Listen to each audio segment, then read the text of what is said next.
अब वो सतलोक कितना सुखदाई है। मन तू चल रे सुख के सागर, सुख सागर किसे कहते हैं? जहाँ दुख नाम की चीज ना हो, केवल सुख ही सुख हो।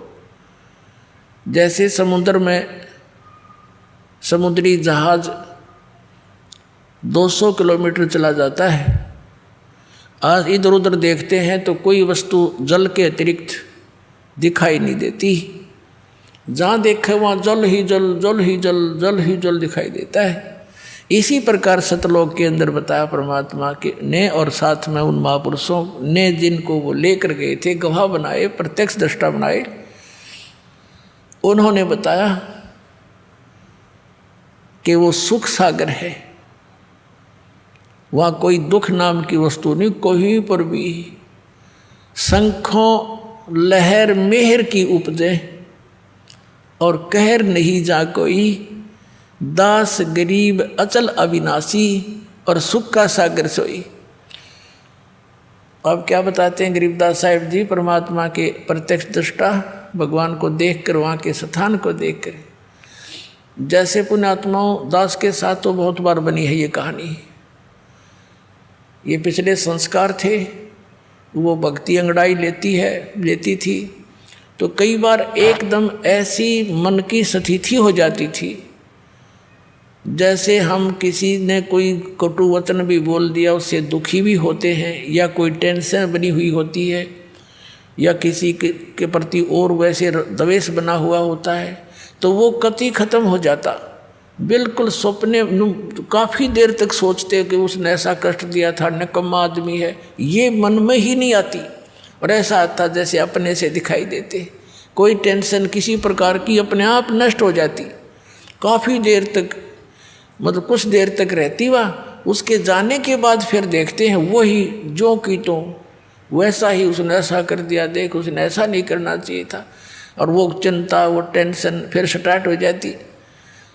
तो वो एक मेहर की लहर थी, यानी अपना दुश्मन भी मित्र दिखाई देता था। वह लहर ऐसी हिलोर उठी अंदर तक, और उसके जाने के बाद फिर वो कहर न्यू का न्यू, वो न्यू कर दिया, वो न्यू हो गया, ऐसा हो गया, फलाना हो गया, वो कैसे होगा।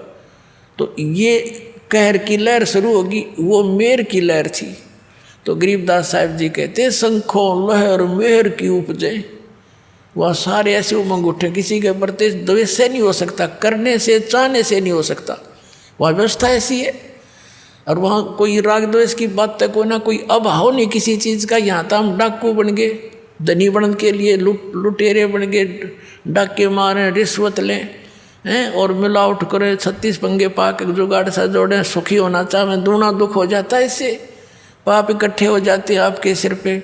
वो धन तो आपके पास रहना नहीं, किसी और कारण से निकल जाएगा, और पाप सुरक्षित रह जाएंगे, वो तूने भोगने पड़ेंगे आप जी ने।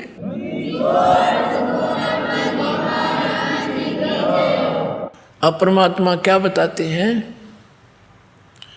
कि शंखों लहर मेहर की उपजे, और कहर नहीं जा कोई, दास गरीब अचल अविनाशी, सुख का सागर सोई।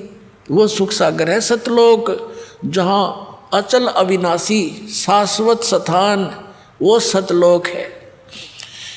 और फिर क्या बताते हैं, जब तक आप सतलोक में नहीं जाओगे, परम संत तुम्हें नहीं मिलेगा, तब तक आप यहाँ काल की व्यवस्था की जितनी भी पूजाएं साधनाएं वेदों तक की कर रहे हो, या वेदों या अन्य जो साधना इस तत्व ज्ञान के अतिरिक्त कर रहे हो, उनसे क्या प्रतिफल आपको मिलेगा।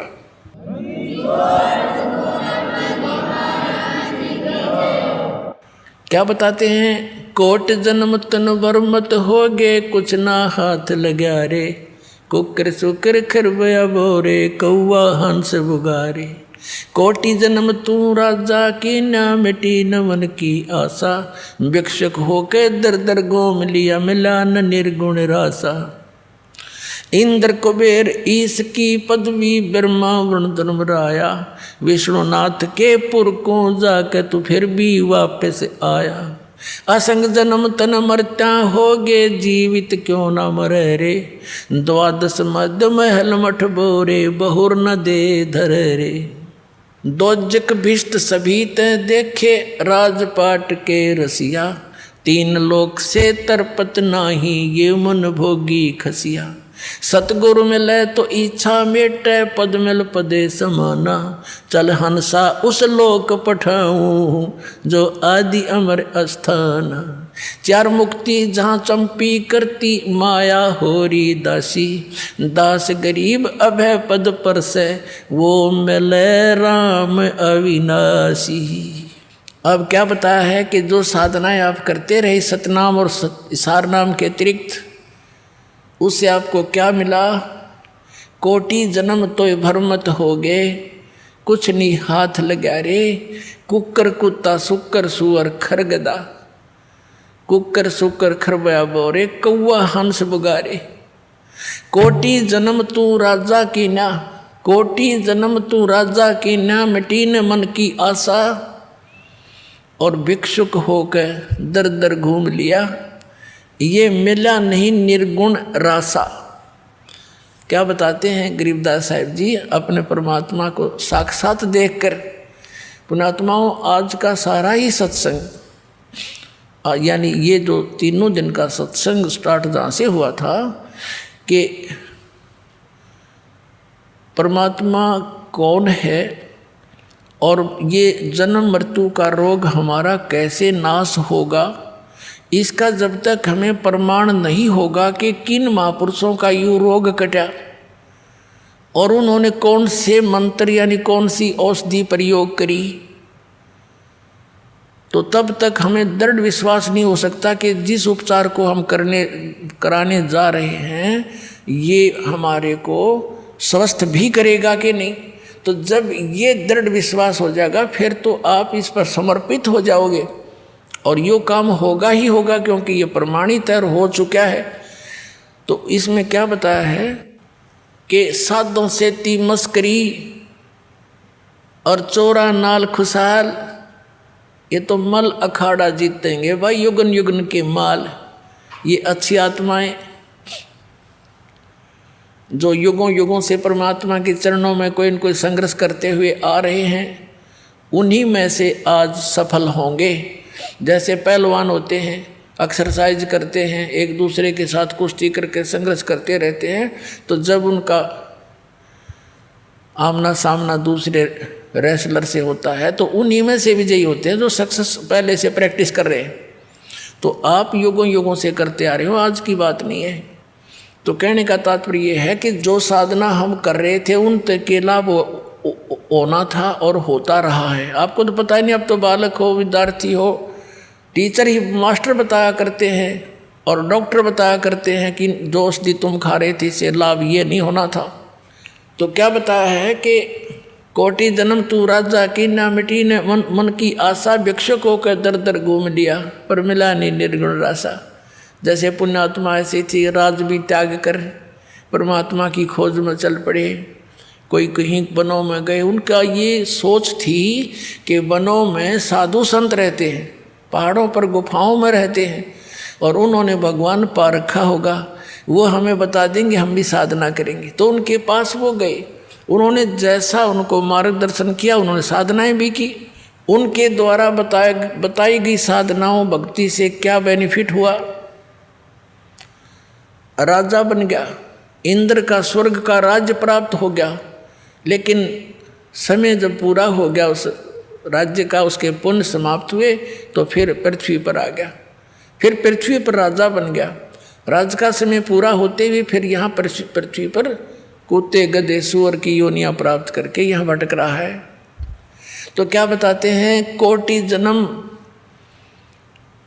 तन भ्रमत हो गए और कुछ नहीं हाथ लगा रे। अब हम अपने जब तक सत्संग नहीं सुनते, अपने ही विचारों से, समाज के से सुने हुए उस ज्ञान से हम किस रंग में रंगे हुए थे, कोठी बना दें, बढ़िया कार ले लें और अच्छी प्रॉपर्टी बना दें अपने बच्चों के लिए। अब उसकी मृत्यु होगी वो कोठी और वो कार उसके के काम आई। कुछ दिन के बाद बच्चे भी दुर्घटना से या कोई रोग से मर गया, कोठी वहीं रहेगी। तो कहने का भाव यो है, परमात्मा कहते हैं कि कोट जन्म तन बरमत हो गए, कुछ नहीं हाथ लगा रे। या मृत्यु होगी, पुण्य पाप के आधार से स्वर्ग और नरक में गया, वहाँ अपने समय का जितना निर्धारित था स्वर्ग का पूरा किया, फिर नरक का निर्धारित समय पूरा किया, फिर 83 लाख योनियों को भोगने के लिए पृथ्वी पर, और पृथ्वी पर आ गया तो फिर कुत्ता बन गया। कुत्ते का समय पूरा होते गधे की योनि में, गधे का पूरा होते फिर सुअर की योनि में। अब यहाँ गरीबदास साहिब जी ने बताया है, आगे गए ना बावड़े और रहते भी सब्जा, बावड़े माने वापस आए, और रहते भी सब्जा, और बिन साहिब की बंदगी की तो ठोर ठिकाना ना। अब जैसे यहाँ पुण्य पाप किए, पुण्य के आधार से स्वर्ग गए। अभी आपको बताया स्वर्ग का समय पूरा होता है, होते ही जबर बाई फोर्स, जैसे यहाँ ज़बरदस्ती मृत्यु आपकी की जाएगी, ऐसे ज़बरदस्ती वहाँ से मृत्यु करके आपको नरक के अंदर, नरक का समय पूरा होते फिर का चलो गधे की योनि में, गधे का समय पूरा होते चल कुत्ते की योनि में, उसका पूरा होते चल सुअर की योनि में। तो पुण्यात्माओं फिर एक टर्न वाइज एक नंबर एक मनुष्य जीवन फिर से मिलता है प्राणी को 84 लाख योनियों के कष्ट भोग कर। तो उसके अंदर अगर संत नहीं मिले और ये मार्ग नहीं मिला तो फिर वही चलो चलो वो उसको लू में फिर गिर जाओगे। पूरा प्रोसेस है ये 84 लाख योनियों के अंदर घूमने का। तो इसके लिए बताते हैं कि कोट जन्म तन भरमत होगे, कुछ ना हाथ लगा रे, और कुकर सुकर खरबया बोरे, कौवा हंस बगारे। कोटि जन्म तू राजा की ना मिटी न मन की आशा, और भिक्षुक ओके दर दर घूम लिया, मिला ना निर्गुण रासा।